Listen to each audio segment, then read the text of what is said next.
Welcome back to World Crisis Radio and our final segment this week. Let's wrap up then the international picture and move on to some other things here. Afghanistan, big U.S. offensive in Afghanistan. I have talked during the past week to one of the leading German experts on Afghanistan, somebody who spent some years living with the Taliban in Afghanistan during the 1980s as the correspondent of one of the German television networks during the time that the Russians were waging war there, the Soviets, against Afghanistan. And essentially there were 3 points. This war is lost beyond belief. This war is so far gone. This makes Iraq look like a picnic, and you see the casualty count, the death count, is now creeping up quite rapidly as a result of this insane strategy.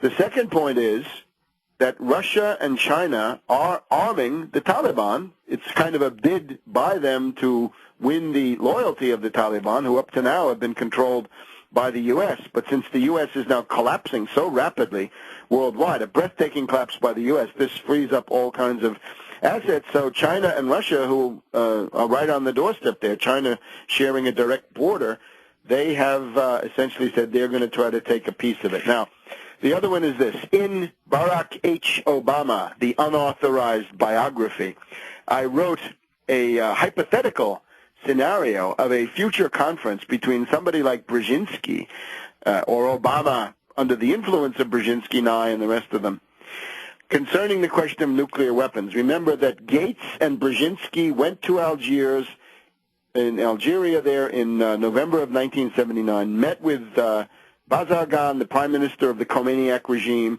Yazdi, the foreign minister of the Khomeini regime, and said, look, we want to continue military deliveries to you. We want you to have everything the Shah ordered and more, because we have a common enemy to your north. It's the Soviets. It's Russia. This is, of course, Iran-Contra. It means that Gates and Brzezinski and others were present at the creation, I guess, of Iran-Contra. And the usual interpretation is also that the hostages were taken in Tehran to provide a cover for the U.S. side of that deal, so that you could say, well, it's true I sent weapons to Tehran, but I did it to free the hostages. That's what Reagan said later on, arms for hostages. He said, yes, we did it, the whole 1980s around this. But now, I also said that it would be perfectly within the realm of possibility that the U.S. would actively give Iran nuclear weapons.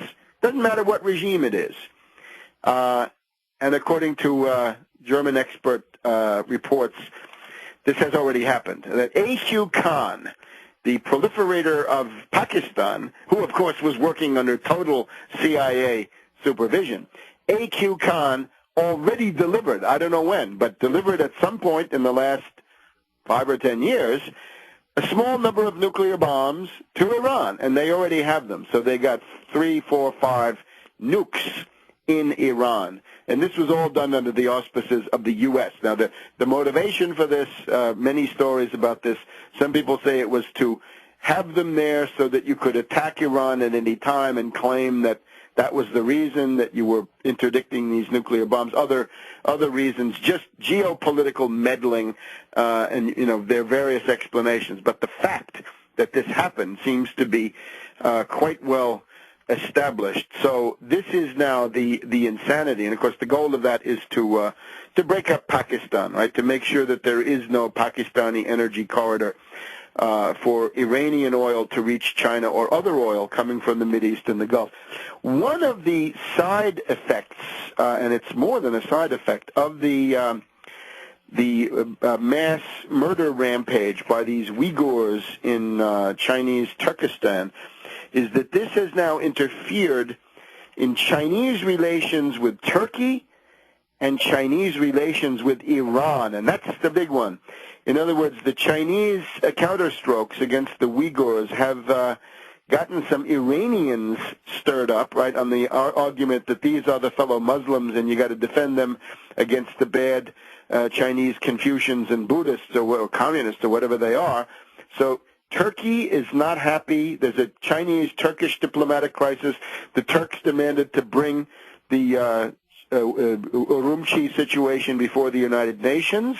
China, of course, will veto anything there. That's the one time you can count on them to veto.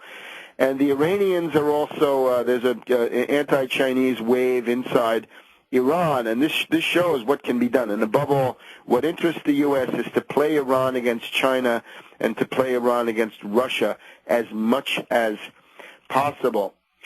So the other things, of course, BP has dropped the green demagogy. It's a loser.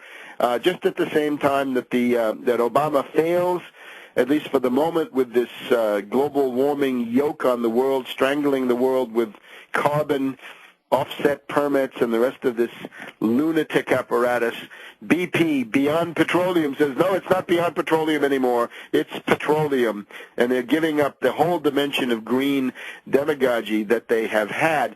Other defeat for the U.S., the International Criminal Court is not going to call General Bashir of Sudan a genocidalist, as the charming Susan Rice, UN ambassador of the Obama regime, had demanded.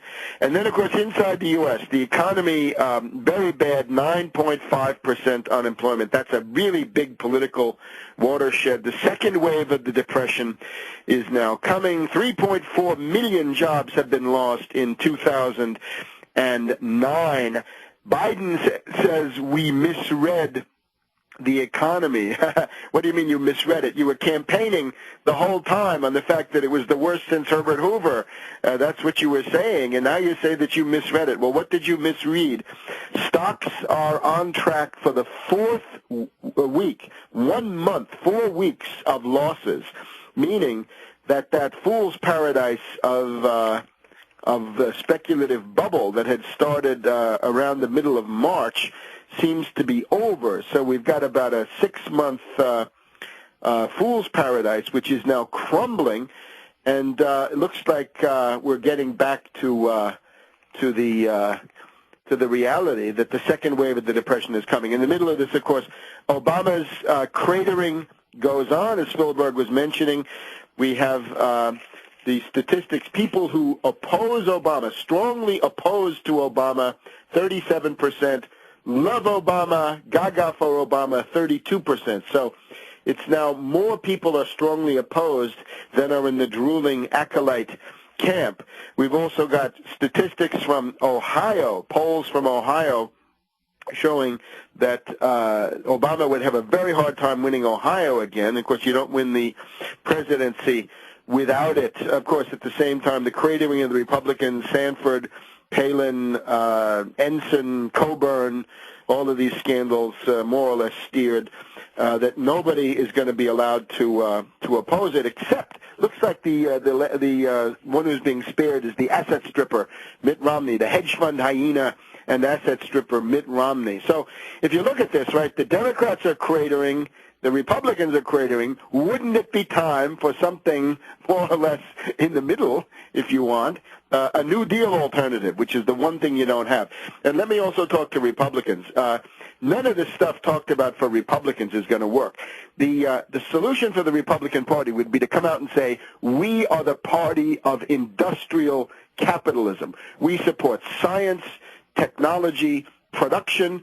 We're protectionists. They were for the whole time, right, from Lincoln to Hoover on into the 1950s, more or less.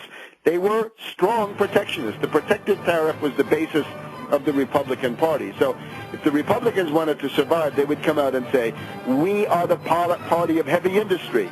We are the party of industrial capitalism. Unfortunately, they don't see that much of a future in it. They come out and say, we are the party of sweatshops and low-wage employers and small business, and it's not going to do it, because you get out of a depression with capital goods, and somebody's better going to do that. Pence says 100 reactors, but over 20 years, make it 20 months, Congressman, and we'll be back next week.